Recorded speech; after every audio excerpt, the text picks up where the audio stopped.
Good morning, good afternoon, good evening, wherever you are, whenever you are. A big warm welcome back to this, the Kev Baker Show, coming to you live from Glasgow, Scotland, with me, Kev Baker. I'm so glad to be here tonight because this is one show I've had an eye on ever since we arranged it last month, because tonight we're going to have returning guests. Not one, but two. Yes, that's right. It's time for Mr Everard from Enigma Channel and Scotty Lopez, his co-host here on a Sunday when the Mr Everard Show is on. They'll be joining me in just a moment. And I want to thank everyone who tuned in to the live stream today with myself and Scott. That was the first outing with the new PC, and definitely good things to come. And I got a message there from one of the Patreons, and they were asking, if I'm going to be putting out a special notice ahead of time of the live streams. That was something I never even thought about today. I will be doing that. And also, if you are one of the patrons over there on patreon.com/Kev Baker Show, in the next couple of weeks, I would say you can look forward to exclusive live stream content that will be going only to Patreon. We'll be hanging out with some of the people there who are helping to really support the show. Get to know me maybe a bit more. Not that there's anything you don't know about me already. And I'll be taking your questions, your topics, and I'll be giving my opinion. I won't be telling you what to think. I'll just give you my opinion of what I think. We'll do a live dive. We'll dig for some information live on the stream. And it's going to be really, really good going forward from here. I'm very positive, very optimistic. And the last time I had Mr Everard on, the live streaming would have been perfect, because we had all of these magnificent images of cave art from across the world, mainly Horseshoe Canyon in the US, that was really rewriting the timeline of mankind. So the next time we have a show like that, there will be a simulcast. You will be able to look along with listening to Chris at exactly the same time. And speaking of the man himself, if you haven't heard of Mr Everard before, he is a documentary maker, a researcher, an author, a public speaker, a radio host, and an absolute genius. And you know what else? He's an absolutely brilliant guy on top of all of that. And I'm proud to call him a fellow host here on the network. And even more proud to say he's a friend of mine. So, Chris, welcome back to the show, my man. Hello, Kev. That's a fantastic introduction. Thank you. Thank you very much. It's good to be back on your show. I did post up on Facebook. I've told people on Facebook that I'm going to be on your show, and my Facebook page has been very, very busy this week because I've been posting up the information about hundreds of thousands of cubic yards of radioactive toxic sludge, which is being dumped 1 mile out at sea off the coast of Cardiff and Bristol. And I can check my post now, but I think I did a post on Facebook and directly shared from my page. God knows how many it's been shared, subsequently. But that one post telling people about all of this toxic sludge, you're dealing literally with hundreds of thousands of tons of this toxic sludge that was created over the last 50 years from the Hinkley nuclear site, which is where the world's most expensive building is being constructed by the French with some money from the Chinese. That post, I'm just looking at it now, it got shared from my Facebook page more than 12,000 times. Nice. And your group is one of the most active and busiest that I'm certainly a part of on Facebook. And of course, your co-host is here with us as well. Scotty Lopez, my man, fresh from your live stream experience today. A lot of the audience listening to the live stream were really anticipating tonight's show because you work with Chris every week, man. It's just a delight to get him here once a month because, like we were saying today, guy's a genius, right? Oh, definitely. A wealth of information. A wealth of information from Mr. Everard. He always blows my mind every time I listen to him speak, man. It's something new I learn every week on the Chris Everard Show. So, that's great. That's nice. Well, yeah, it's an honor. It's an honor, Chris, to to be your co-host, man. It's really fantastic. I'll tell you now, ever since Scotty joined my show as co-host, we've really had some good fun shows, haven't we, Scotty? We've had a good laugh. I think every show is really a good laugh, isn't it? Oh yeah, it's always a good time, man. It's always a good time. Yeah. I mean, we've really seen some amazing historical events, haven't we? Really, we've lived through a hell of a lot of stuff. So, yeah. I think it's important, Chris, that you can add a bit of kind of humor to the stuff that we talk about, especially. Well, I think you have to because, basically these types of things are so serious. I mean, the level of the depths of corruption is so bad in governments and corporations that, you have to keep a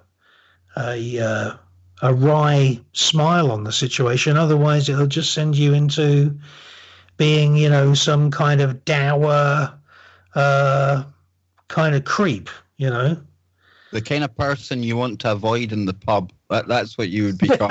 But yeah. You mentioned this really awful problem with the nuclear waste. And that's right. That's the first time a lot of people might have been hearing about this. That's right. Yes, because the BBC, they have been covering it on local stations in southern Wales and in the Bristol and Bath areas. Now, for all of our American, Canadian, Latin American listeners, Bristol, it used to be, pretty sleepy kind of town. There's something like 5.5 or 6 million people in that region. And then you've got the capital of Wales. Welsh is the most ancient language in Europe. And it used to be the centre of the Gaulish Empire. And Cardiff is like Bristol, I mean, it's not some sleepy town any longer. It's, you got everything there, okay? Apple stores, you name it. And you've got millions of homes there. Well, when they did the, report or the research of what they should be doing with all of these millions of tons of radioactive sludge, which is built up at the Hinckley site for the last 55 years, the safest and the most sensible thing would be to fill up super tankers and, dump the nuclear waste in the middle of the Atlantic. Well, George Osborne was in charge at the time, who is a Bullingdon Boy member. The Bullingdon Boys are this elite group who burn a £50 note. That's about $50 or $60. Burn a £50 note under the nose of a tramp to prove that they hate the working class. They then have to buy this ridiculous penguin top hat and tails type of uniform, cost 2,500 quid. And David Cameron is a member. I'm sure Michael Gove was a member. David Dimbleby, who is in charge of the only national political debate show on the BBC called Question Time. He's a member. And George Osborne is a member. And these people have all been shoehorned into power. And later on in the show, I do want to discuss vote rigging, because having all of these Bullingdon boys in power all at the same time is obviously a scam. Boris Johnson is a Bullingdon boy. This is all a scam. Is this a similar, could we draw a parallel then? Because obviously, big American audience, and we hear a lot about Yale, Skull and Bones. Is there a parallel? I mean, not so much a parallel with Skull and Bones, because Skull and Bones is a Germanic 1700s, early 1800s Germanic Masonic fraternity model. But there is a more boisterous kind of drinking club at Yale called the Wolf's Head. And the Bullingdon boys, that what they do is they book up restaurants and bars, book an entire private room for themselves, and then they do invite women who are required to wear evening dress, and then they get really drunk, and then they punch out windows, they vomit into the cleavage of the women who are meant to show their appreciation by just allowing it.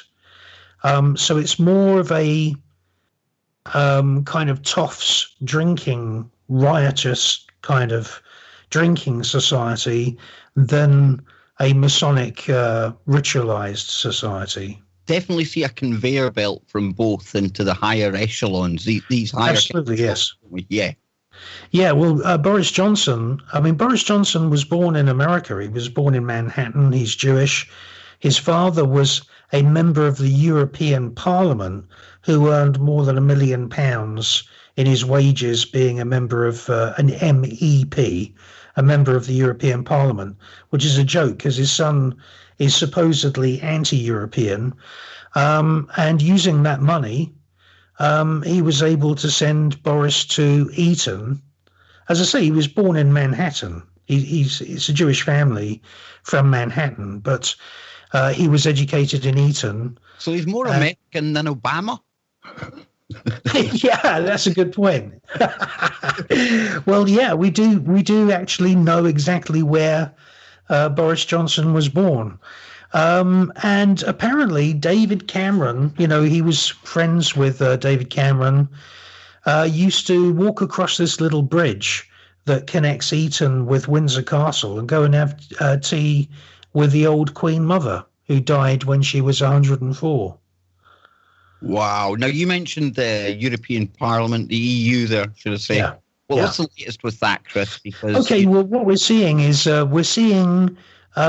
fascism, which I've always warned people about. You can see that there's photographs of Hitler with a guy called Klaus Hausinger, and he was Hitler's chief of staff. Now, obviously, many of the Nazis, they weren't put on trial at the Nuremberg trials, and they went into politics. Surprise, surprise. They took off their Nazi uniforms, they put on business suits, and Klaus Hausinger became the NATO chief of the North Atlantic Treaty.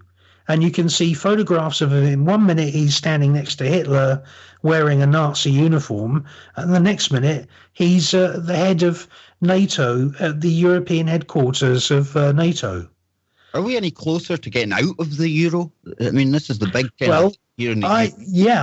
I did a post on Facebook earlier today, and all it said is it's clear from the Swedish, Polish, German, French, Italian, Hungarian, Catalan, and British elections that everybody hates the EU. The reason that we hate the European Union is because they are faceless untouchables. I think I've said this on your show before.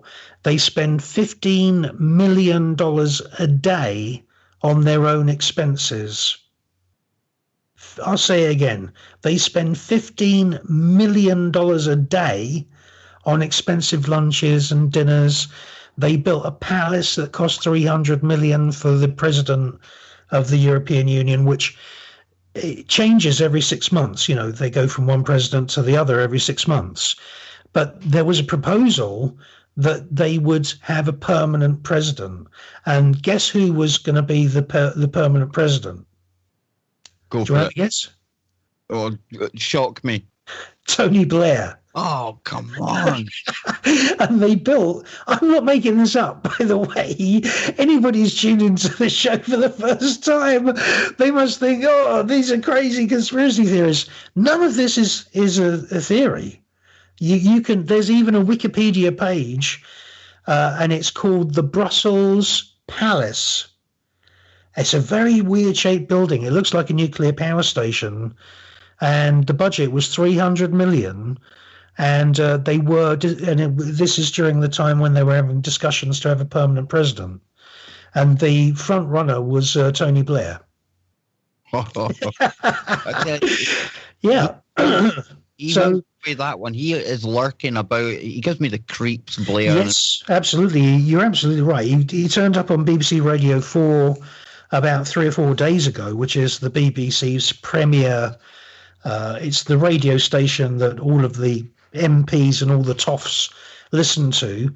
And of course, what he's doing is he's pressing for a betrayal of all of the people who voted for Brexit. Well, more people voted for Brexit than any other election or referendum in the history of Britain. And Britain is a very ancient nation.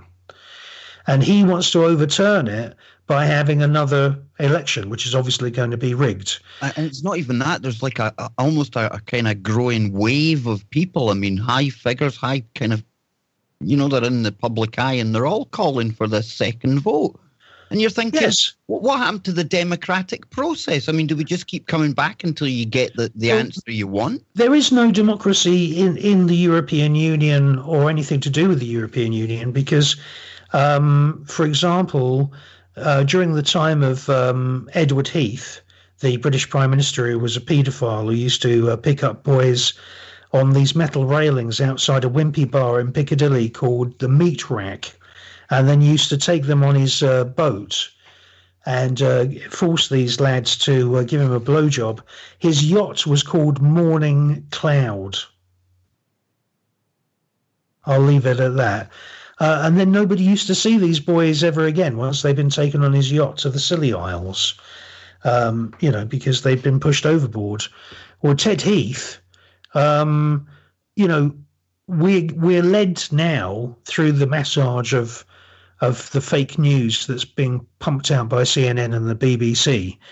We're led now to believe that there was a referendum on joining the European Union back in the beginning of the 1970s. That's not true. What happened is that the politicians had already signed up Britain. Britain was already signed up into the EU. The so-called referendum to join the EU wasn't to join it. It was to decide whether it was a good idea and whether we should withdraw or not. We were already a member. Wow. So they go and join it without telling anyone. Then that's right. That's right. Whether people like it or not. I mean, that's just typical of it. Yes, absolutely. And obviously, like I was saying about Klaus Hausinger, NATO, the World Bank, the IMF, the European Union, the European Economic Area, the European League of Nations, these are all one organization, okay? The IMF and the World Bank, they're all interlocked into one organization, okay? And, well, if you look at each of these parts or each of these components of this giant fascist, undemocratic superstate that was created after the Second World War to basically control 550 or 600 million European people, you can see that each and every one of those presidents and bosses of each of those different parts is corrupt. We've had Dominic Strauss-Kahn, who's the former boss of the IMF World Bank. He had to step down because there was lots of allegations of him raping a woman in a New York hotel room. So he's been replaced by Christine Lagarde. Well, the Lagarde list is a list of people who are mostly members of Parliament, members of the European Parliament, prime ministers, who have a bank account. Each of them have a bank account in one branch of an HSBC bank. Again, listeners are going to think, oh, good, he's making this up. This is absolutely true. It's called the Lagarde list, and it's one branch of one bank, an HSBC bank in Switzerland, where prime ministers and presidents of about 20 different nations all have bank accounts there. Whoa, man. And there's also their brothers, their sisters, their aunties, their uncles, their mums, their dads, their sons and daughters. They all have their bank accounts at this one HSBC branch. I'll give you one example, is that the mother of George Papandreou, the former Prime Minister of Greece, his mother hadn't worked for like 50 years. His father had been the prime minister of Greece, but she hadn't worked for 50 years. And in her one bank account, she had $771 million. And this is at a time during the so-called austerity when the Greek finance minister was telling everybody, now, come on, you've all got to accept lower pensions and much, much higher taxes and, austerity. We've been, living beyond our means and everything. We've all got to, pull up our socks and everything. And there you have the mother of the former prime minister with nearly $800 million. And anyway, one of the executives in the bank copied all of the account details onto a USB key and handed it over to Christine Lagarde, who is the boss of the IMF World Bank, thinking, of course, that this would then go completely public and all of these prime ministers and presidents and members of parliament would all be exposed. Well, far from it. The USB key went missing, and I'm doing Dr. Evil speech signs. It went missing for 2 years, and it was only because of a journalist on an Italian magazine that managed to get hold of a copy of the USB key. It's only because of that particular Italian magazine that we actually do now know of all of these literally thousands of billions of dollars and euros that is stashed in this one branch of HSBC in Switzerland under the names of all of these politicians. Well, you do not need to be Albert Einstein to work out how this has come about. Why have we got one branch where all of these prime ministers and members of parliament, you've got people, British members of parliament with a bank account in an HSBC branch in a small town in Switzerland, and then you've got like the Polish foreign minister, and you've got, they're spread all over Europe. How comes they've all chosen to have this money in their accounts in this one branch? Well, you don't need to be Einstein to work it out. This is bribe money. That's what it is.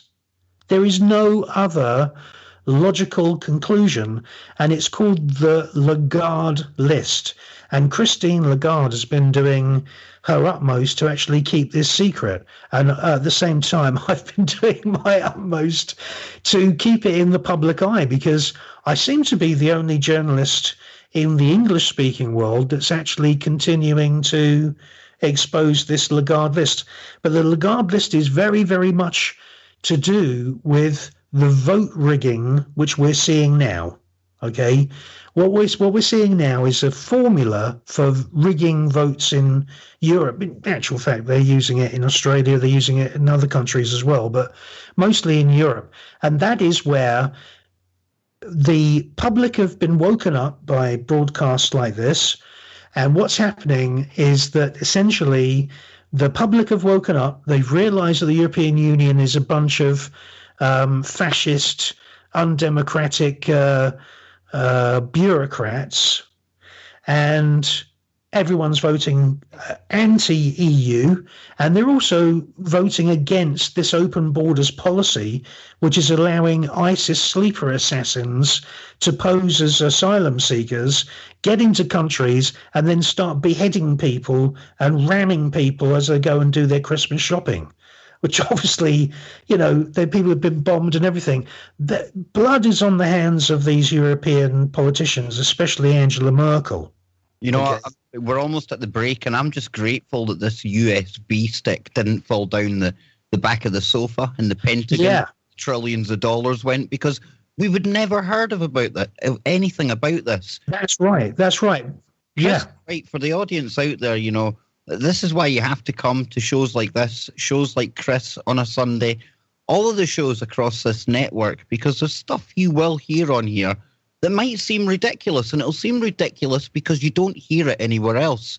Yeah. Go check what Chris is saying, because we don't do fake news, and sometimes the truth can be so shocking that it sounds ridiculous, but truth is stranger than fiction.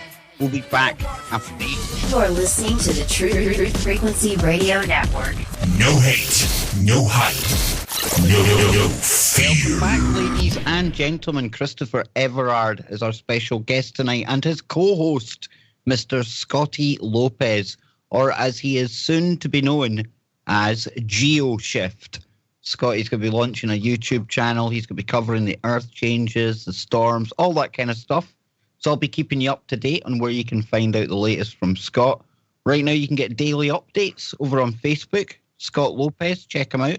He'll keep you up to date with everything to do with Storm Lopez and Isaac and all the other ones that are coming in. So, Chris, let me come back to you. And what's the best website for people to find your work, Chris? EnigmaChannel.com.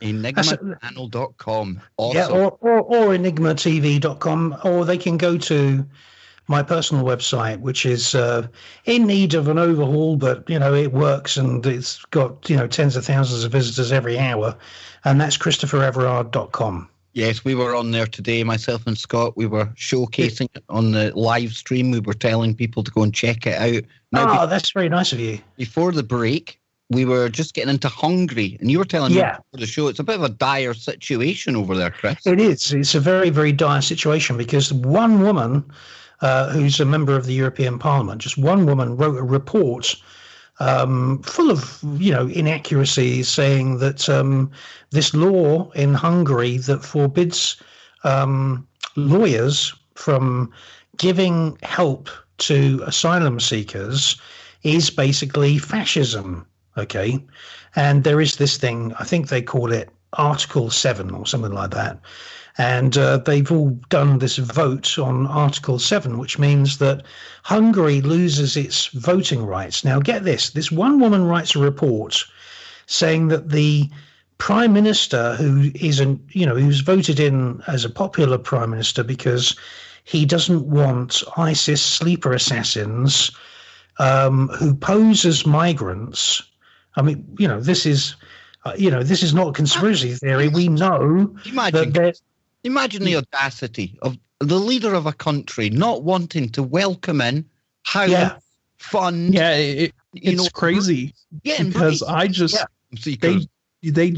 they just reported that here in the U.S. on One American News. This whole thing with Hungary, and to me, it just sounds like retaliation. They're angry at Hungary for not implementing these policies that they want, so they're punishing them. It's crazy. That's right.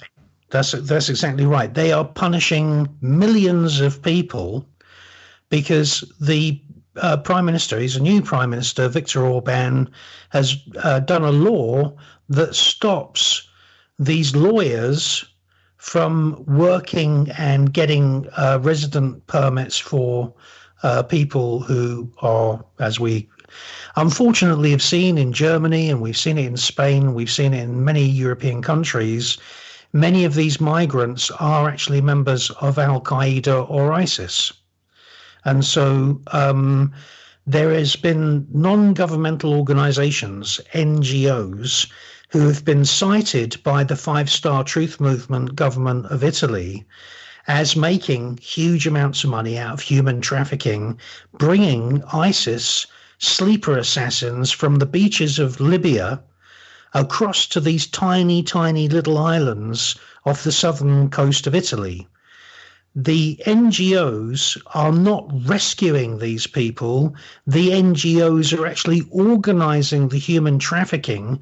The people are paying $2,000 per person. The boats have got like 200 people in each boat. So if you want to work that out, what 200 times $2,000 is, it's like $400,000 per boat.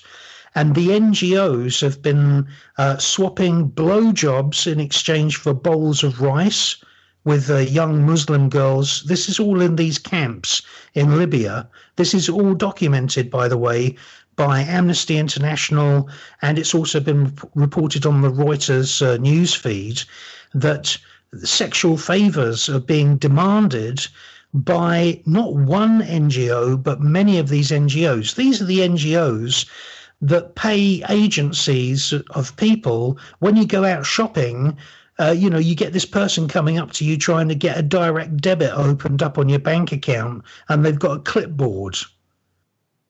Okay, these are the NGOs I'm talking about.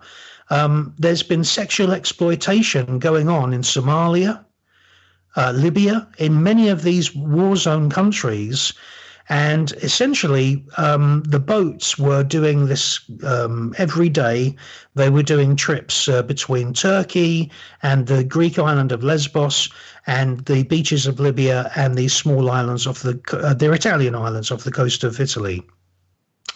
Now, what the European Union is doing, this is all being run by Angela Merkel. Angela Merkel, there are photographs of Angela Merkel when she was a Stasi East German police officer. That's her background. She was a spy for the Stasi, who have tortured and murdered many, many people. Many people disappeared under the grip of the Stasi. Very nasty organization, a little bit like the Russian KGB. Now, if you put to bed a conspiracy theory I often see popping up on social media and things, you're far more knowledgeable this than I. I don't certainly buy into it, but Merkel is not the daughter of Adolf Hitler, right? Well, I post a lot of jokey kind of memes on Facebook where I've got pictures of Adolf Hitler, and I compare them to her. I know that's naughty to do that, but I mean, you've got to have some fun with it. You can definitely compare the two, but I do see people saying that, sometimes that she's a direct kind of descendant of Adolf. I mean, there's nothing in that, is there, or is there? I'm really genuinely asking. Yeah, I haven't looked up her birth date. The thing about Hitler is that his body was meant to have been charred and burned.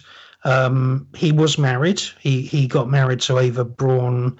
I think the day that the Russians turned up in Berlin, many of the Nazis were given passports by the Vatican. They were given priest robes, and there was a plan. It was called the Odessa Plan. I've written a digital ebook all about it, all about the Odessa. They're called the Ratlines because this enabled thousands of Nazi officers to dress up as Vatican priests, because the Pope supported Hitler. The Pope supported fascism. And those Nazi officers were loaded onto boats dressed as priests. And, they had these long cassock, kind of like women's dresses, really. They wore those because what they did is they strapped to their legs gold bullion, silver bullion, ancient medieval works of art and all kinds of things like canvas paintings that had been cut out of their frames and rolled up.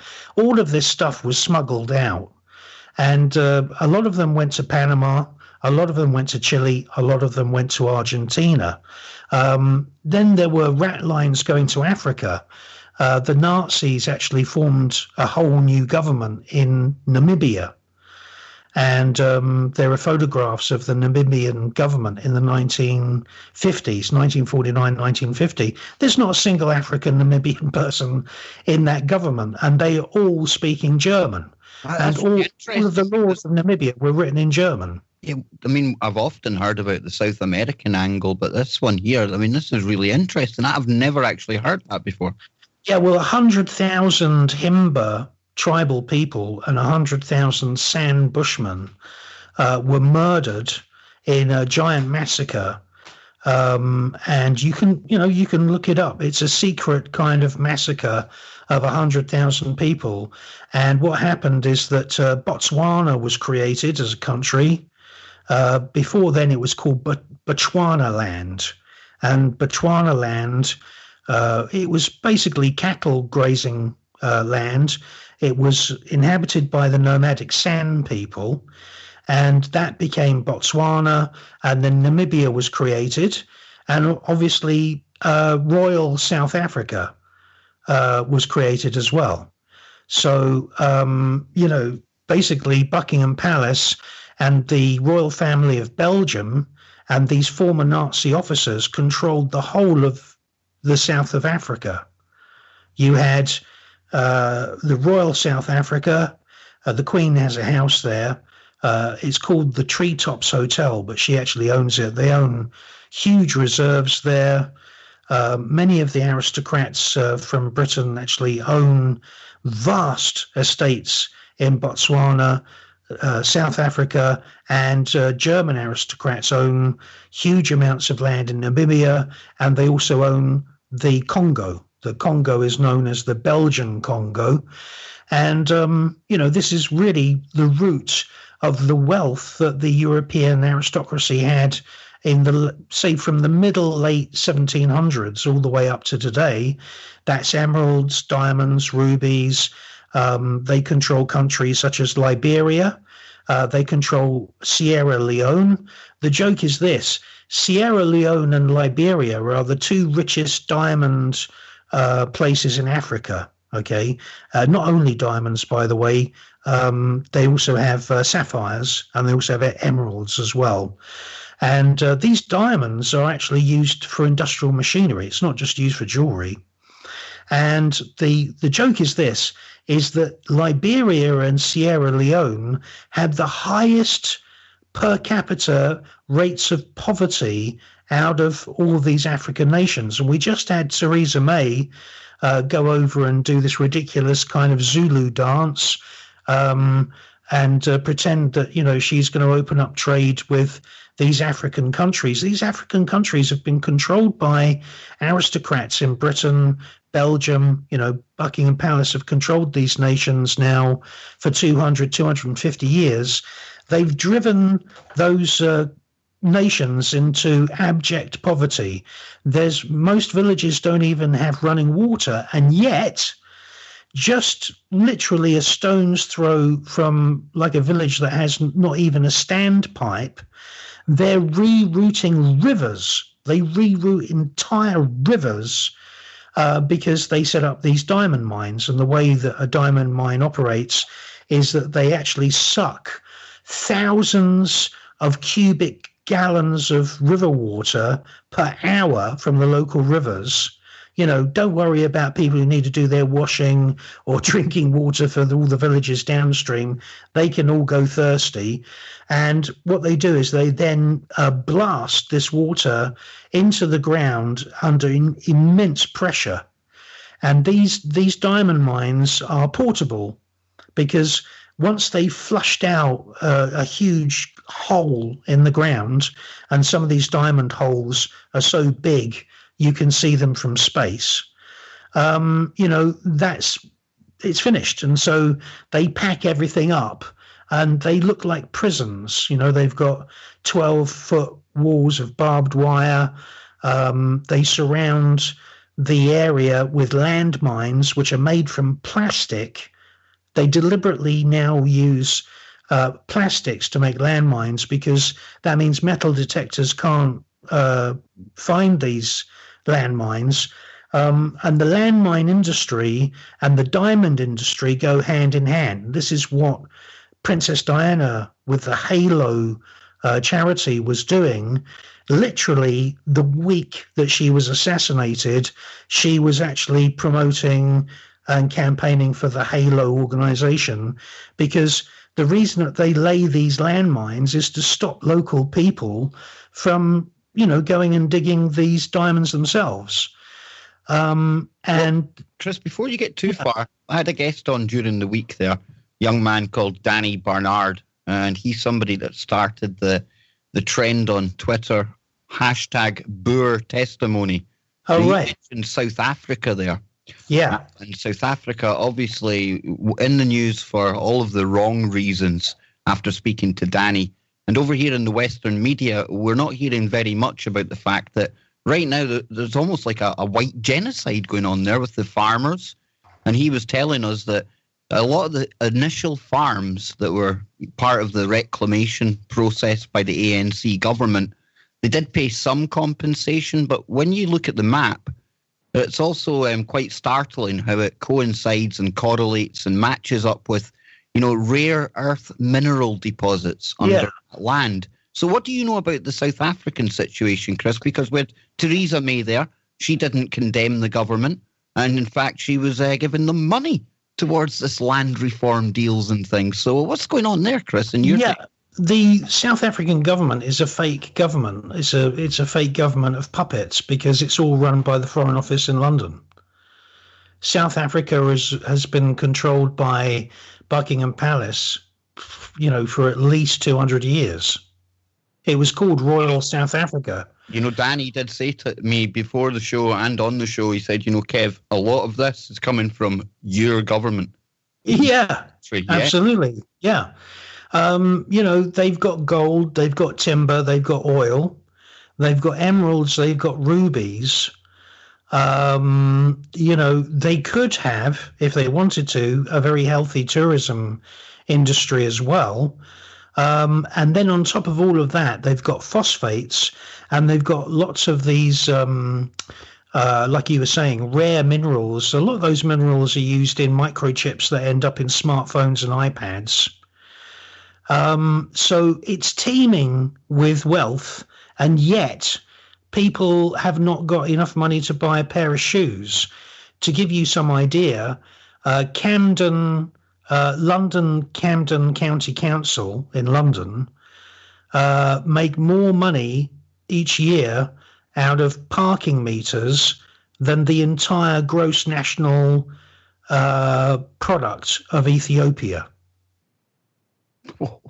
That's how small these economies are. And yet, some of the world's most rarest minerals, including uranium, come from these African nations. They're all under the control of Buckingham Palace, or some of them are under the control of the Belgians. But the Belgian royals and the Belgian aristocrats are basically the cousins of the royals at Buckingham Palace anyway.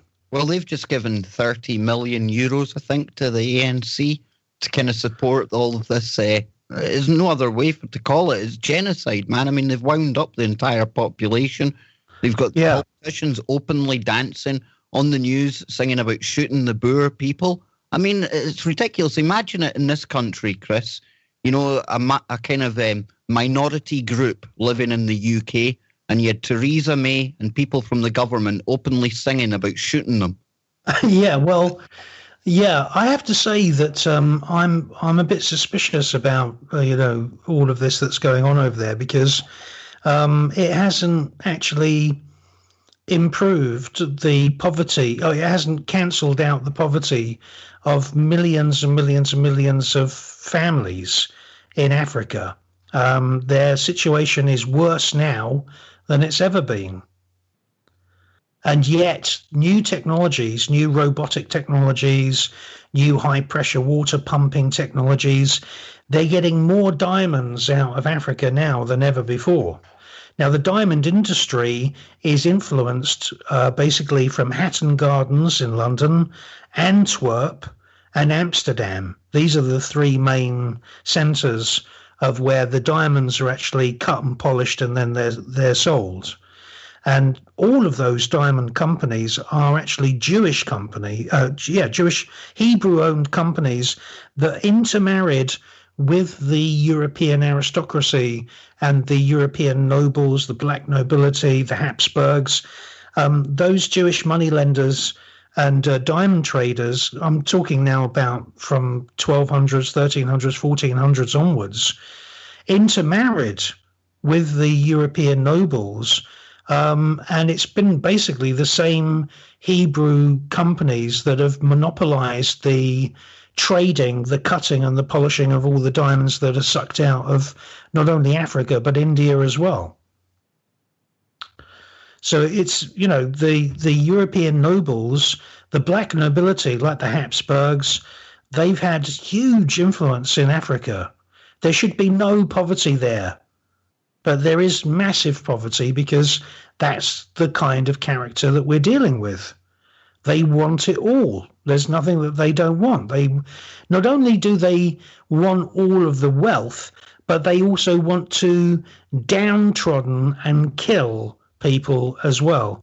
I mean, there's statistics in terms of AIDS. AIDS went into Africa. It's still a mystery how, so much AIDS, how so many millions of people in Africa got AIDS. But in 20 years from now, in cities like Durban in South Africa, there'll be more white people than there will be black people because of AIDS. The AIDS epidemic has really affected black people. And AIDS over here in the West, it's something we hear so little about. So little now because it was basically, there are good documentaries about this. You can see that the main medical theory that it came from monkeys, it came from African people having sex with monkeys, is absolutely unfounded, and there's no medical evidence for that whatsoever. What there is that there is a proper medical analysis of the HIV virus from a man called Dr. Robert Strecker, and he found that it was a bovine virus that had been spliced with leukemia. Oh, sounds like something they would do at Portendown. This is exactly what they do at Portendown. This is exactly what they do at Portendown. Natural fact, the bovine virus and the simian virus, which is a monkey virus, these are all stored at Portendown. This is Portendown in Wiltshire.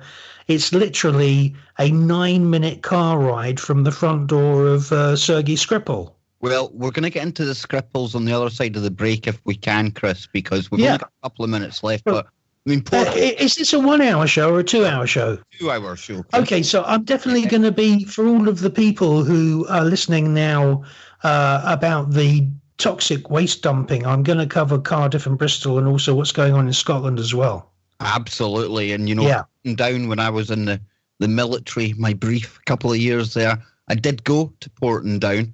We passed by it one time. We were having a laugh, me and my mate. I was on my way to pick up my new Army ID card from Army HQ down in Salisbury, down in Wiltshire. Funny how that's all in the same kind of location where this Skripal thing happened. But it was the running joke in the Army, We used to like our beer. We used to like our cigarettes. So when the end of the month would come along, the wage would have ran out. And it was always an option, to go down to Portendown and play Russian roulette. Pardon the pun, because obviously you could take part in medical trials, stuff like that, Chris. Oh, I see. And I see. I never knew anyone that went because, people might think we're brainwashed in the army, and we are to a certain extent, but we're not that bad. I don't know anyone that actually volunteered for that stuff, dude, but they did. They would pay you if you wanted to go and do that. Yeah. Well, there've been deaths at Portendown from volunteers. Oh, yes. And a couple of the volunteers weren't even officially volunteers. They'd actually been surreptitiously given these viruses and these nerve agents. Well, I was speaking to our good friend Popeye just yesterday. We were talking about my COPD in my lungs. And, I dare say being gassed once every 6 months with CS gas, I dare say that didn't help my lungs very much. Exactly, yeah. There's a lot of long-term medical ailments that people have experienced that have done military service. Of course, we've still got this Gulf War syndrome situation going on. Absolutely. It still hasn't been resolved because what they do, and they do this all the time, is governments wait for the injured party to drop dead, and they keep it going on and on and on for decades because that means that there's less people that they have to pay a compensation to. And we don't even know what people have been exposed to since the second Gulf War, since Iraq 2.0 and all of the stuff that's also going on in Syria. Now, I've heard a lot of people speculate that the reason why John Kerry, not John Kerry, but John McCain got a brain tumor is because of all his trips to Syria when he was meeting with his moderate rebels. Yeah, which is ISIS. So being in that area, you're going to be exposed to depleted uranium and God knows what, being dropped over that country. Yeah. So, it's a very good point. Yeah. Well, we're almost on the break, and Chris, we've got about a minute. What kind of documentary are you working on this time? Because myself and Scott were saying today, you're prolific, man. There's always something new coming. I've just finished a 2-hour Spirit World special, and there's a box set of my Spirit World films coming out, and it's in a leather case. It's an antique tooled leather case with a real 24-karat gold leaf that's been made for me in the south of France. And I went to this Tibetan monastery, and there is a monk who's a friend of mine. He's called Lama Rinpoche, and he blessed a lot of these little bronze Tibetan keys and Tibetan kind of good luck charm kind of things that they attach to their prayer wheels. And so there's a new box set of all my Spirit World films. They're on data DVDs, which means that you don't need a Blu-ray player, but you get Blu-ray quality. And you can just drag the files from the DVDs onto a desktop, and they're all in this antique leather case. Oh, absolutely stunning. More from Mr. Everard after the break. Scotty Lopez is here as well. I think he's got the feet up in the background. He's taking it easy tonight. We'll be back on the other side. Hour number 2. Don't go anywhere. We'll be right back. Tuned into the truth frequency. We are TFR. TFR.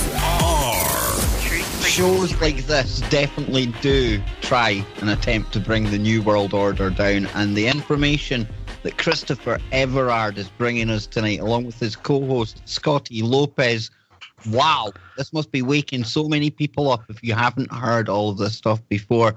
And it's this kind of information that the cabal, the deep state, the New World Order, the Illuminati, whatever name you want to put on that bunch of creeps that are running the planet, they absolutely hate hearing things like this. It is horrible for them. Why? Because they are in fear of the truth. Because it's the truth that will wake everyone up. And it's the truth that will eventually bring them down. So let's go live back to Chateau Everard. Yeah. So we were talking before the break. This is one of my most comical stories, narratives ever to come out of the UK government in my time on radio.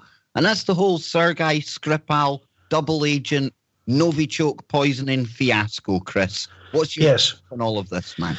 Well, there's more holes in Theresa May's official story than, a block of Swiss cheese, because the story that's now come out is that the guys that they say that they caught on CCTV walking down the street in a local shopping area of Salisbury walked up to Sergei Skripal's door. This is during a 2-day trip to England. And they had the so-called Novichok in liquid form in a perfume bottle, sprayed it on his door, walked off, and they went back to Heathrow Airport, jumped on a plane, went back to Russia. Not before they stopped at an antique coin shop, Chris, and looked in the window for 10 minutes. As you do when you're covered in deadly Novichok. Yeah. You look for coins. Yeah, I mean, look, I'm not saying that nobody could spray his door with Novichok. I say, yeah, that is a possibility. However, how did they stop themselves from being contaminated? Remember, if you get a dose of Novichok, the effect starts within 2 seconds. It's a nerve agent. It's very, very serious. So were they wearing hazchem suits? Well, if you look at the photographs of Sergei Skripal's house, he's living in a residential road. I would have said, neighbours would have seen 2 blokes walking down the road, wearing hazchem suits would be pretty obvious. And I mean, the Skripals themselves, like you say, this is fast acting, right? They would have collapsed at the doorstep. They wouldn't have gone for pizza. They wouldn't have gone for a pint, and they certainly wouldn't have ended up on that park bench. Yes, that's exactly what Putin says. Now, what I want to say is that Putin is no innocent butterfly collector, because he is a former KGB officer. Careful, Chris. Careful. He's my handler. They call me Kremlin Catherine. Careful. Yeah, but he's FSB, KGB. You basically, my take on it is that you've got the world's biggest chemical weapons center that supplies chemical weapons. We know this. This is all absolutely documented, and there's Wikipedia pages that confirm that Porton Down in Wiltshire, which is a high security facility, is actually developing chemical weapons for other so-called friendly nations. Now, it seems to me also that the BBC, who constantly describes Sergei Skripal as a Russian spy, is not a Russian spy. He's an MI6 spy. That's why he was living in Wiltshire, down the road from the world's biggest chemical weapons laboratory. He works for us. He doesn't work for the Russians. Now, the big question that the media are deliberately not asking is, okay, let's say these guys did do what Theresa May says, and they jumped on a plane, sprayed his door with the Novichok from perfume bottle, and then got back on the plane. The big question is this: why? What was Sergei Skripal doing to make the Russians take a risk in sending two agents in plain clothes, seemingly not armed, into a residential area that's only 8-9 minutes down the road from the world's biggest chemical weapons laboratory? What was he doing? Why did they want to kill him? Why is the BBC not asking this question? And also, where is Sergei Skripal now? And they reckon he's in one of the Five Eyes countries. So in other words, he could be anywhere. I did actually say, I think it was on your show or one of my shows a couple of months ago, I said that as soon as he's discharged from hospital, he's not going to speak to the media and he's probably going to disappear. I doubt very much whether we will ever hear from Sergei Skripal again, unless it's on one of those kind of Victoria Derbyshire closed set interviews like she did with Ricky Dearman. Well, what about last week as well? We had the images coming out. They named the suspects, and then the second set of victims were the woman who lost her life and Charlie Rowe. Now, when this announcement got made about the suspects, Charlie Rowe, who had been out of hospital for some time, he's done interviews, he was mysteriously rushed back into hospital with meningitis. He lost his eyesight, and I haven't heard anything else about him since. Yeah. Now, what is going on, Chris? Because like you say, this Novichok is quick acting. Again, didn't act quick with those two people. Charlie the next day before he was admitted to hospital. That's right. It's just so ridiculous. And then at the same time, so many people see Donald Trump, rightly or wrongly, as a big, great hope. Yet he's one of 27 countries that have blindly gone along with the UK narrative, despite the fact that there's no evidence to support it. Well, as far as President Trump is concerned, I think it's very obvious that he is getting bad advice from the State Department in Washington, D.C. Time and time again, you can see that he's done the odd tweet that's based on really basically very, very bad, unsafe advice. He's had to backtrack a couple of times. Now, this New York Times article says that there is a mole inside the White House, and this mole is representative of maybe a group of people who are sabotaging his executive orders and is sabotaging his policies. I could believe that. I can easily believe that. I think that his statements have been the result of him getting bad advice. Yeah, and I've always said from the get-go that they were going to try and surround Trump with neocons and war hawks. That was the only way that they were going to be able to compromise him and get him to, to probably uh, drag him into a foreign conflict or something like that. So you definitely have a lot of military industrial complex neocons and stuff that have infiltrated into the administration and are in positions that are feeding him information. And unfortunately, he's going with some of it. So that's the tactic that they were going to use. And like I said, I called that from the very get-go. I could see that was going to be their angle of attack, their attack vector on trying to compromise him.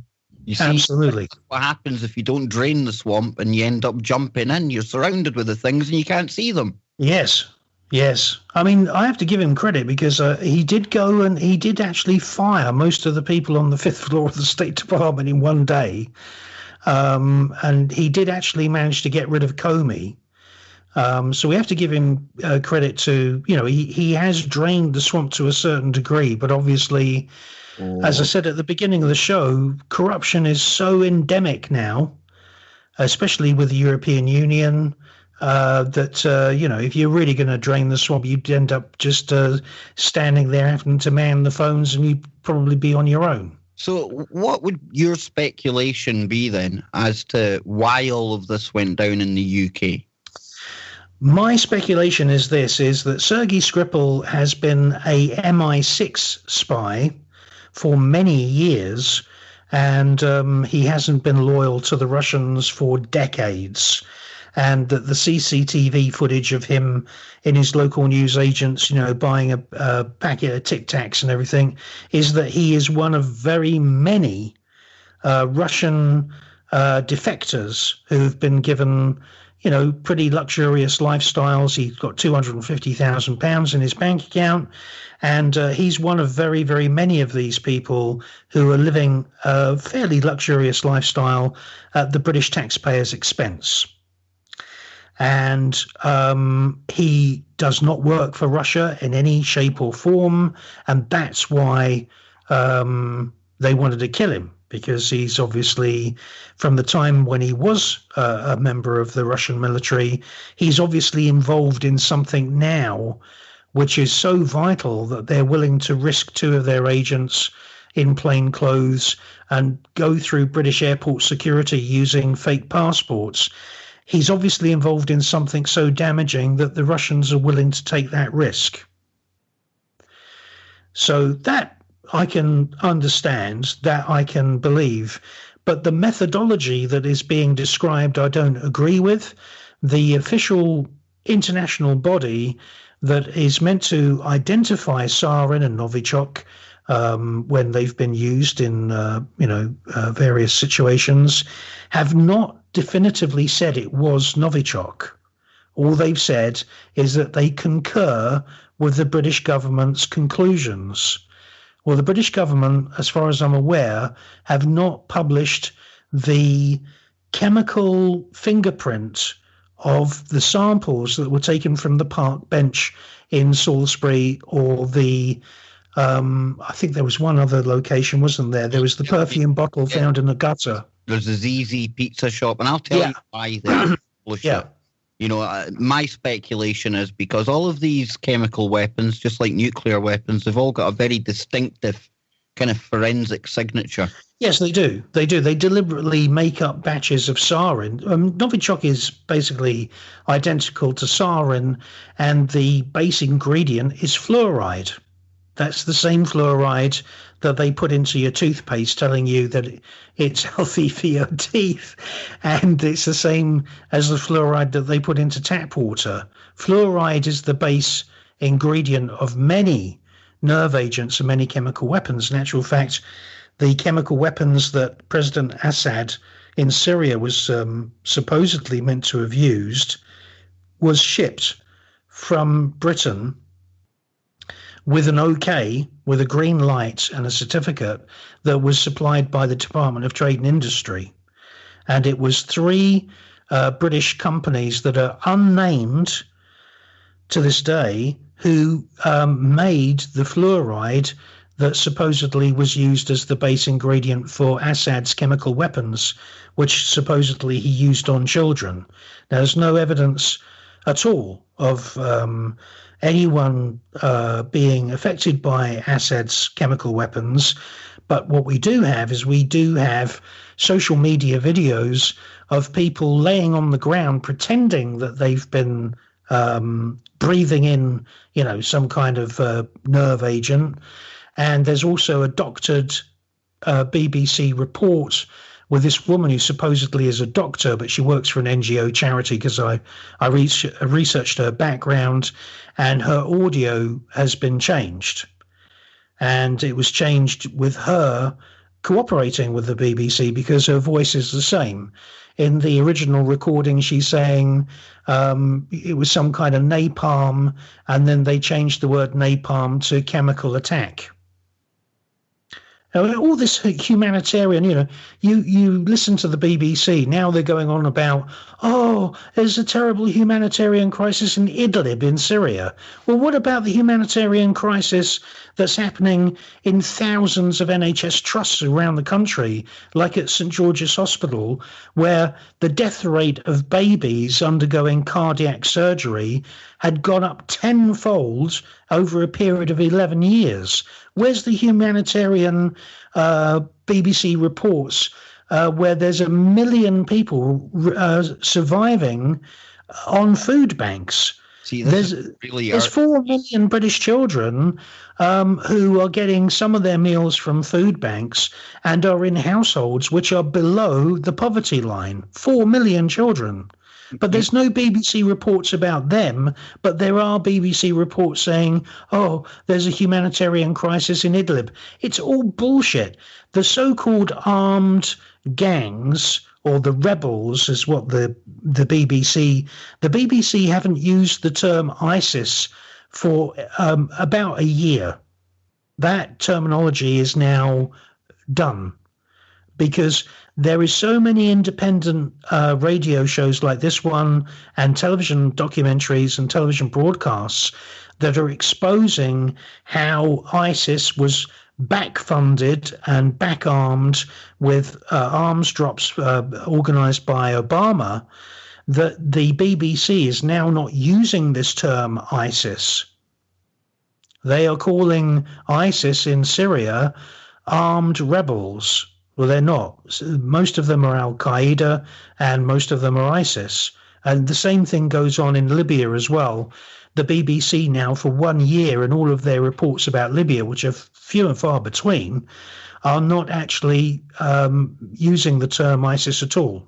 You see, this is kind of word magic, because when all this kicked off, we were supporting, and I'm doing the air quotes now, the moderate rebels. The moderate rebels were always going to be ISIS anyway, and now that they're calling them armed terrorists, armed groups, I'm sure you'll find, and I heard reports, I haven't confirmed it myself, Chris, but there's allegedly American troops there with the armed terrorists, the armed groups, basically acting, using them as human shields. Well, there's a huge mercenary, as I'm sure you're aware, Kev, because you're former British Army. Big money to be made, Chris. Oh, there's a lot of money. There's companies like Sandline that have very posh offices in London. I've been outside the Sandline offices and filming them.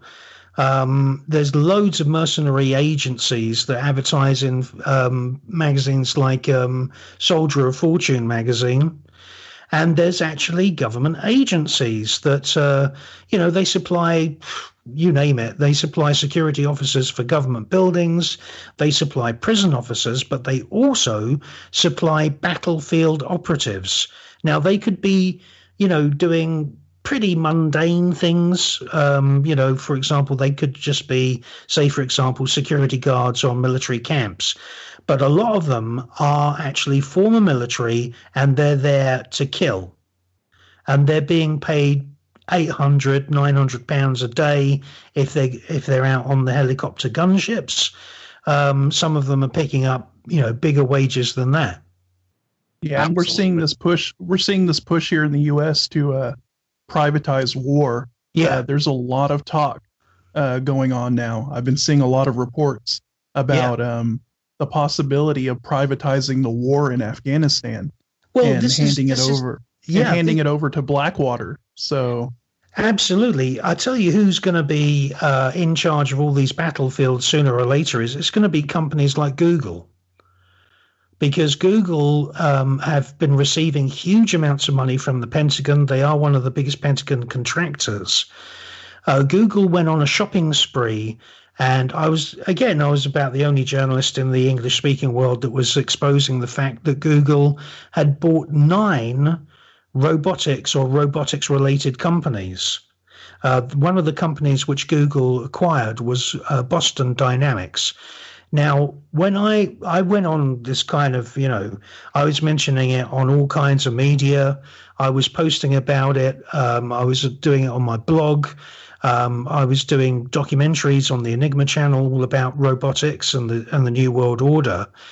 And after me doing that for about a year, I then all of a sudden saw in the Times newspaper in London, all of a sudden, I sat down, I was reading it in Paris, and all of a sudden, Google had sold all of their robotics companies.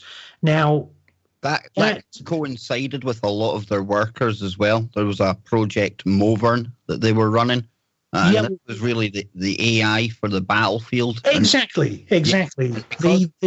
Because they employ so many of these these lefties that are coming right out of college. I mean, they all walked out. They were all disgusted at the fact that they were going to be working on weapons. Now, I know that's a very public story, and behind the scenes, they most certainly will still be working on AI for the battlefield. But yeah, I definitely agree with you, Chris. Google, they're certainly going to be one of these companies, including the War Inc. of the near future. And think of this as well. I mean, the UK, we do not have a standing army anymore. It's been decimated.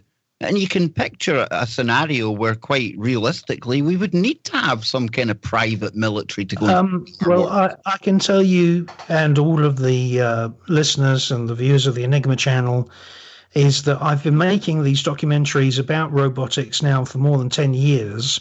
And Toyota and Hitachi and some of the world's best brains in terms of mechanical production have been churning out robots in relatively large numbers. About they've got facilities in Japan that can churn out 100 robots a week. Well, once they've perfected those robots, they're going to be doing them in their millions.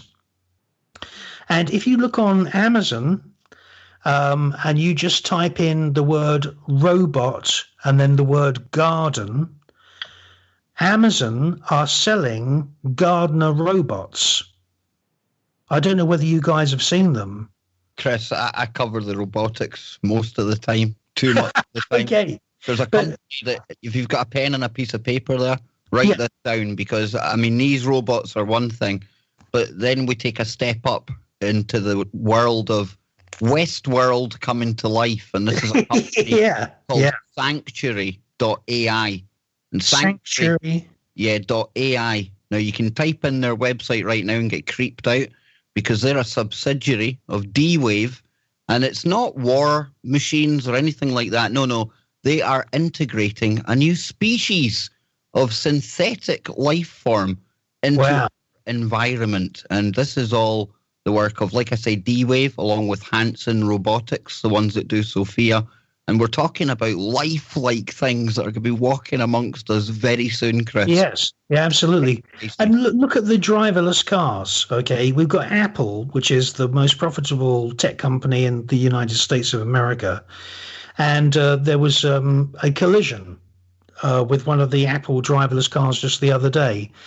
The driverless technology has been in development, as far as I'm aware, for at least 15 years. DARPA, which is the development arm of the Pentagon, have got driverless motorbikes that go at 100 miles an hour along motorways. Do you know the problem with these autonomous vehicles? The problems with them is when you get humans driving normal vehicles on the road. And that's why eventually, they would love to go to fully autonomous, where all the cars are speaking to one another. None of these pesky humans getting involved in the loop, Chris, And that's the way it's going to go, maybe 10 years from now.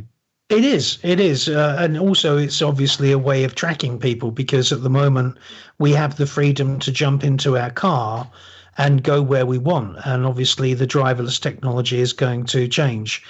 You're absolutely correct, but what the point I was making is that this driverless technology fused with the military robots and the Japanese production techniques. I mean, the Honda walking, talking robot called Asio, which has already been, I mean, it's been at the McDonald's in Disney World, delivering trays of food to people's tables and washing the windows for about 2 years. You know, I mean, it's a human-sized robot with gripping hands. You get the one over here now as well. It builds a house in 2 days. Yeah. I mean, they have incredible strength.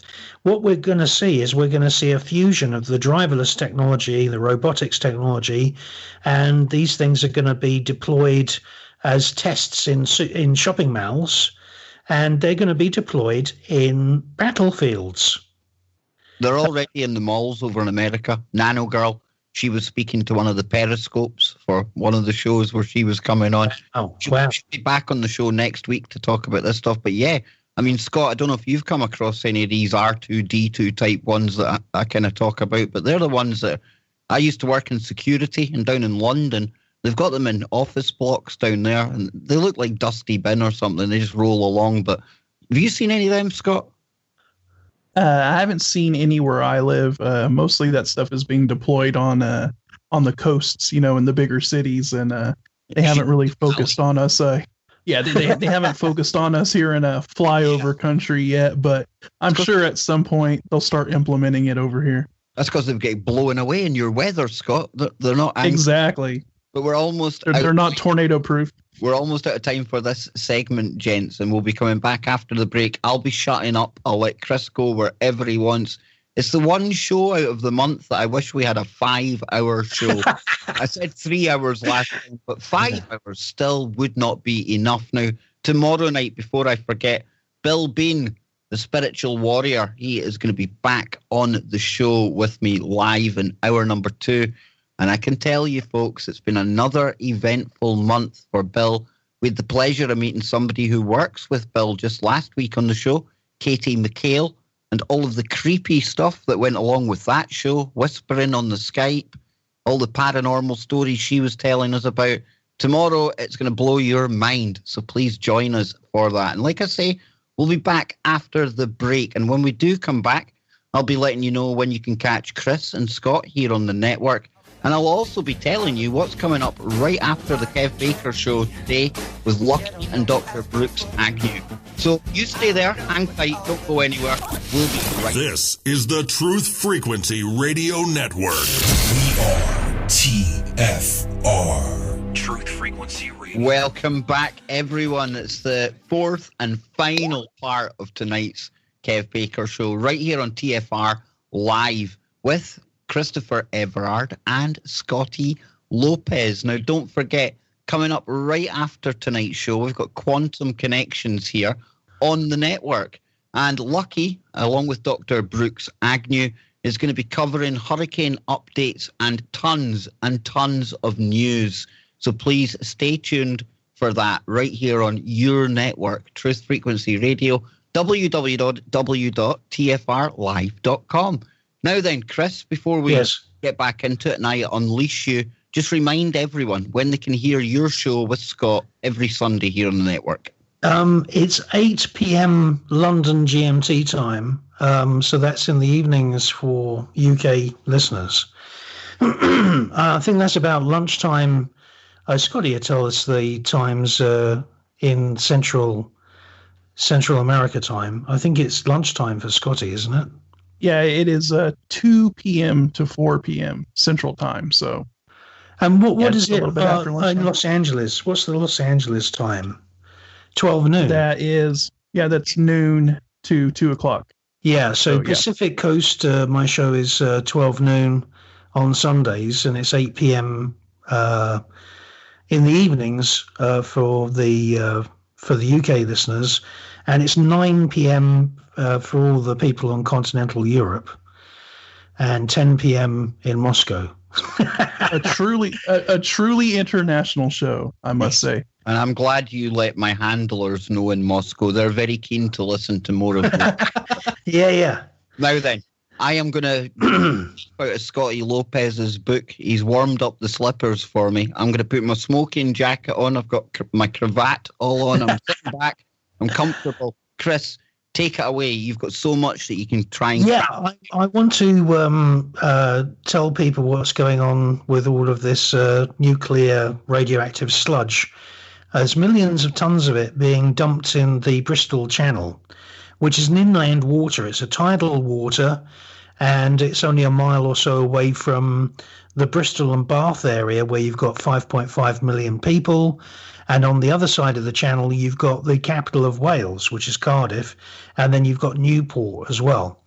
So basically, I wouldn't drink the water. I wouldn't even bathe in the water that's anywhere near the Bristol Channel, because the Bristol Channel is washing this silt, this radioactive sludge, in and out. Okay. Now, the Irish Sea is already the world's most radioactive sea.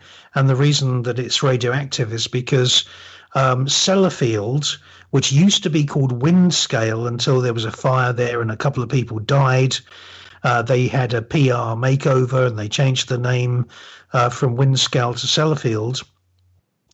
That has outflow pipes, which has basically been filling the Irish Sea with dangerous contaminated waste for 50 years. And so that's made the Irish Sea very, very contaminated indeed. Now, the cleanup operation, which is only sort of begrudgingly being done now at Sellafield, is costing £1.9 billion. That's more than $2 billion a year for the next 40 years. And the cleanup operation is focusing on a pool. It's about the size of 2 Olympic swimming pools. The water, you can't see the bottom any longer. There's uranium fuel rods, there's plutonium fuel rods. In actual fact, there's no inventory available of what is down in this cooling pool. The cooling pool is now cracking because the X-rays and the gamma rays being emitted by the stuff that was dumped down there 50 years ago is now affecting all of the mica and the feldspar particles in the concrete that the pool is made from. This is a very, very expensive and very, very serious problem that's in Cumbria. And it's built on the Queen's land. And the Queen has a private estate. It's called the Duchy of Lancaster. She has several. She's got another one called the Duchy of Ballywick. But this is the Duchy of Lancaster. And the Queen owns all the beaches of Britain and most of the foreshore. There's very little beach land which is in private hands. And this is, if you look at a map of Great Britain and where all these nuclear sites are, they're all built on land owned by the Queen. Now, there is a very interesting piece of vintage footage of the Queen opening the world's first nuclear power station at Calder Hall, which is next to Windscale and Sellafield. And she's got this giant meter, which is fake. It's made from cardboard. And she presses a button, supposedly to start this nuclear reactor. And she says, "I'm very proud to start this reactor, which will produce electricity too cheap to meter." Of course, it's all a load of nonsense. It's all a load of rubbish. People realized that this was really dangerous stuff. And they realized that, plutonium, look, Madame Curie died of cancer. Okay, so the French already knew that you had to respect this stuff, otherwise you would be dead. Okay, but pound signs led up into the eyes of the royals. They had all of this land and these beaches, and seawater is used to pump and cool these reactor coils and these reactor cores. So we ended up with basically a small island, which is what the United Kingdom is, or it's a set of small islands, and you can't drive more than, I don't know, 90 miles, 100 miles along the coastline of Britain before you come to some nuclear site, either a reprocessing site or some dump, a nuclear dump, or an actual nuclear reactor. Now, the world's most expensive building, more expensive than the Sydney Opera House or any building that you can ever imagine, is being built in Britain. And it's nothing, good.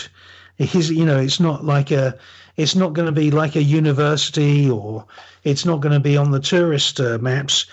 This is a new nuclear reactor at Hinkley Point, and it's in Somerset. And the sludge, which I mentioned earlier, that's being dumped in the Bristol Channel, is being dug out of the old Hinkley nuclear reactor site. And the particles will stay radioactive, dangerously radioactive. In other words, 15 minutes of exposure at close distance you'll start vomiting with radiation sickness immediately, more or less immediately. A small child will drop dead. That level of radioactivity will stay there for 200 years, and the half-lives of some of the particles are 12,000 years. And this is sludge, basically. It's gunk. Some of it is uncategorized, because what happens inside a nuclear core, especially the old ones that were designed in the 1960s and went online in the 60s, or some of them went online in the 50s, is that you get weird fissionable relations kicking off between the insulation material and the actual rods. And there's actually been some new elements added to the periodic table that are unofficial. If you get the real periodic table, not the simplified one that you see on Google, but if you get the real periodic table, you'll see that there's a box now in the bottom right-hand corner, and it's got some very, very weird, exotic new elements. And these have been found as crud and gunk inside nuclear reactors. There's one called elephantine, which is an element which is inside the reactor 4 at Chernobyl. It's a whole new element on the periodic table. It never existed before, and that was created as a fissionable reaction between a galvanized steel stair rail and the stuff that spewed out of the reactor when the Chernobyl reactor blew its lid. And they've called it elephantine because it looks like an elephant's foot. And you can actually, if you're crazy enough, you can go. They've actually opened up the tourists. You can visit as a tourist. You're allowed to look through this 4-foot thick piece of glass and see the elephant's foot, and they allow you to look at it for 4 seconds, and there's somebody there with a stopwatch. And then you've had as much radiation exposure as a person should have for a whole year after you've been to the Chernobyl plant. I mean, Chernobyl is a complete disaster. The sarcophagus of concrete that covers Chernobyl is having to be renewed every 25 years because it's crumbling because of the gamma rays, and they're going to have to keep adding and adding and adding to it, and it's going to stay radioactive for 25,000 years, and at the end of the 25,000 years, the concrete sarcophagus is going to be the size of Luxembourg. That's how serious Chernobyl was, and they're still continuing. They're building now Hinkley Point. This is in Somerset. It's near Bristol. It's near Cardiff. It's near Newport. It's near Bath. It's a very, very important area for, a lot of the creative arts come from Bristol. There's breweries. There's all kinds of food businesses there. Quite frankly, to build a nuclear site there is crazy. As I say, it's the world's most expensive building, and it's being built by the French. And the French it's actually the French version of the General Electricity Board, called EDF. Now, they've already built a small version of Hinkley Point on a desolate beach in Normandy in the north of France on the English Channel. And they've already admitted that the concrete domes have cracked on the experimental reactors in Normandy. So, and they've said that it's so expensive to actually dismantle those domes that all they can do now is patch up those domes and just build other domes over it. It's like it's cheaper to build another dome over the cracked dome than it is to dismantle the cracked dome and put a dome in its place. So all the architectural plans are all down the Swanee, and we know that this is a flawed project, okay?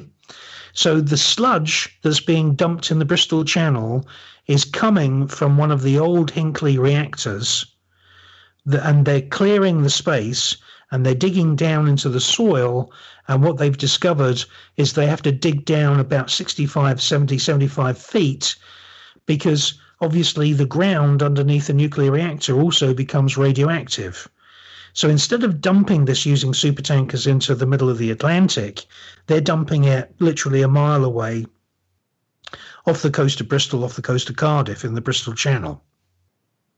And that report got shared 12,000 times from my Facebook page.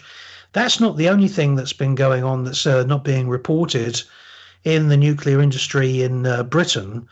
The other thing is that the beaches all around Duna Ray in Scotland they haven't been closed. They're still allowing thousands of children to make sandcastles and play with pebbles on the beaches at Sandyside and Duna Ray Beach. And all they've done is they've just put up these signs. I'm just reading a picture with one of the signs now. It says, radioactive particles are being found on the beaches at Sandside. Well, that sign is not telling you the entire truth, because the particles, one particle was found on Sandside Beach, and it had a half-life of 12,000 years. That's how toxic and dangerous that particle was. And quite frankly, they should be closing those beaches. You see, the thing is this, they've stopped fishermen on a radius of 2 kilometers around the Duna Ray nuclear power station. They've stopped local fishermen from catching the fish, but they're not stopping children from playing on the beaches. And time again, this has been statistically confirmed and proven, is that you get, wherever there is a nuclear power station, and they're always on these beaches, you always get a rise in the number of children with leukemia, because they play with, they make sandcastles, and then mum and dad say, come on, let's go and have fish and chips or a burger or whatever. And they've got radioactive particles on their fingers encrusted with sand. They then pick up a sandwich, they eat those radioactive particles, and that's then going into the liver. Once you've got a radioactive particle that's passed through your liver, passed through your kidneys, which, obviously they filter the blood, you end up with a kid with leukemia. And this is what's happened. There's so many children have died with leukemia at Windscale. As I say, they did a PR makeover and changed the name of the place and changed it to Sellafield. Sellafield is Windscale. If you look carefully at the photographs of the dome, you can see that there's a big patch on the exterior metal of the Windscale dome. That's because it exploded in the 1950s. Somebody actually died, an explosion there. And at Duna Ray, there was an explosion. A 65-yard long tunnel had been dug from the site under the beach going into the sea. The sea is just basically a nuclear dumping ground as far as the Crown Estates are concerned, who are the landlords of all these nuclear reactors. And they were just not only dumping effluent down this 65-yard long tunnel, or this pipe, but they were chucking rubber gloves down there, bits of machinery. I mean, it was just a big dump. One person had the bright idea of actually dumping plutonium rods that had been chopped up and also bits of uranium down this pipe. Okay, this is meant to be reprocessed, so-called reprocessed into glass, which is all bullshit. It's still radioactive for thousands of years anyway. And somebody had the bright idea of chopping up the fuel rods and just chucking the fuel rods down this pipe and getting them flushed out to sea. And then another person, this is at Dounarray in Scotland, had the bright idea of chucking sodium and potassium down there. Now, if you remember when you were at school, the teacher used to get this little tiny slither of potassium or sodium, cut it with a knife, stick it in water, and it used to catch fire because it explodes with contact with air. Potassium, sodium, and lithium. If you open up a lithium-ion battery, it'll catch fire. And that's why the Samsung Galaxy phones were catching fire, because they had cracks in them, and the air would get through the crack, it would react with the lithium in the battery, and it would catch fire in your pocket. Sodium, potassium, and lithium not only catch fire in contact with water and with contact with air, but when they burn, they give off hydrogen gas, which is also highly explosive. Now, I'll give you 3 guesses, Kev. What do they use to cool the reactor cores? Something that they shouldn't. That's as far as I'll go. Listening to what you've said so far, go for it. They use liquid sodium, liquid potassium, and liquid lithium in spiral-shaped pipes, which are wrapped around rods of plutonium that are coated in zirconium. I mean, did these people never do like basic science in school? You couldn't make it up. No. You could not make it up. So the pipes that are carrying the coolant are just as critical as the core holes that the plutonium rods are slid into. Because, I'll explain why.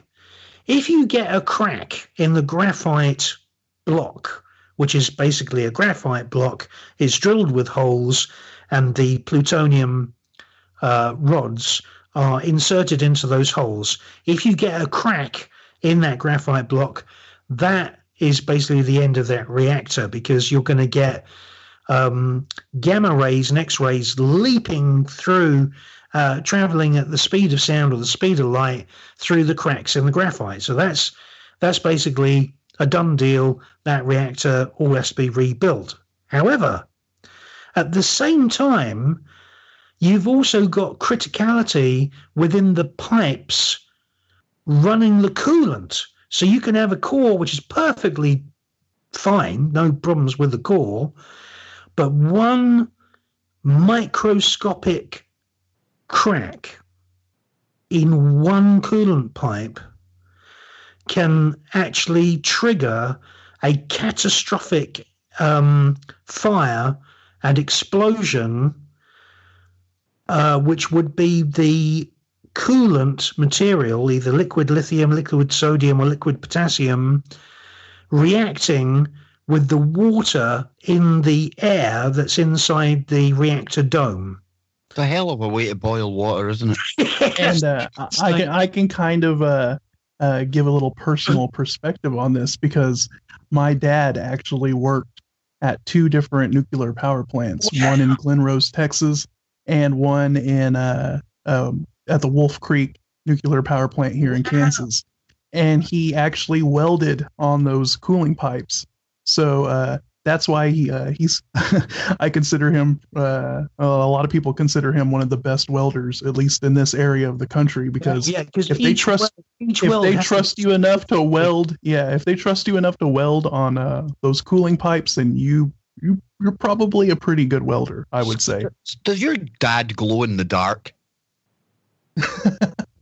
No, he does not look like Homer right now. So Oh, man, you wouldn't get me taking a job in one of these places. It's just sheer insanity, Chris, the fact that we're still using these power plants and then you explaining all of this. I mean, this is like a nightmare scenario. I think I lost the signal. Oh, you're back. You're back with us now. I'm back. I can hear you now. Just saying, it's an absolute nightmare scenario. I mean, this whole nuclear power thing, it's just ludicrous. Yeah, well, I tell you what, the really crazy thing is that they're going to build the world's most expensive building at Hinkley. The French are going to build it. The design is already flawed. And get this, they did a geological survey, and the site is one of the highest risk sites in the United Kingdom for future tectonic erosion.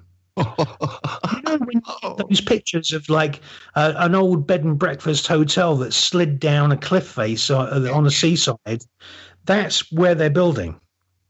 This is as insane as having them in Japan, one of the most seismic areas on the planet.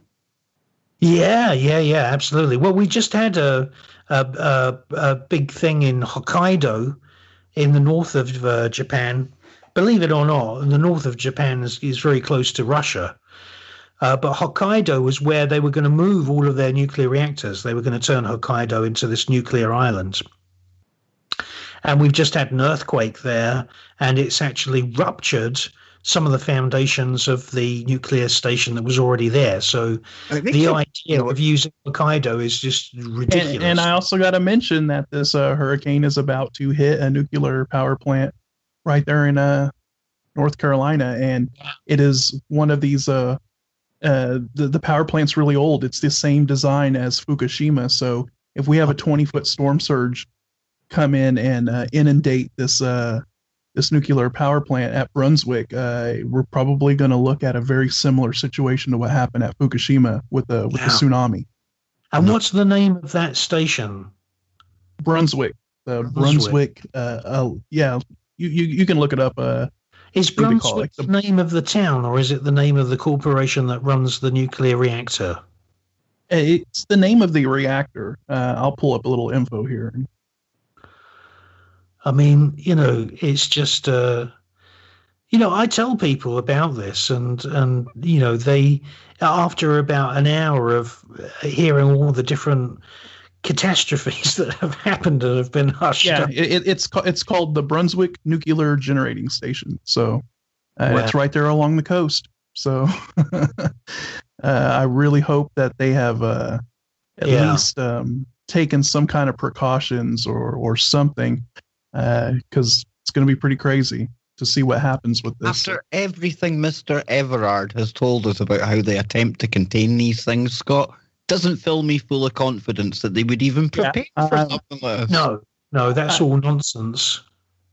Yeah, Popeye's girlfriend, Christina, also known as Rad Chick, she said last time they checked, it was still operating at 100%. Power. So they haven't even tried to power it down or anything like that. Oh man, now we're almost out of time, Chris. So any last messages, any shout outs, website? I've just completed two 2-hour mammoth movies. I've done a 2-hour film for my book Stone Age Psychedelia, which has got 4K high definition footage of the petroglyphs that show all kinds of weird stuff, galaxies, stars, planetary phases that date back 14,000 BC. That's in Arizona, Utah, Horseshoe Canyon, Newspaper Rock, Sinbad Canyon, those types of places. And that's being given away with my book, Stone Age Psychedelia. And then I've completed a new 2-hour Spirit World movie where I filmed it in all kinds of places. I filmed it all over Egypt. And that's on enigmachannel.com. Awesome. And I'll try and twist Chris's arm to come back next month. But we're out of time tonight. We've got Quantum Connections after the break. Lucky and Dr. Brooks Agnew, all your storm updates. Don't go anywhere.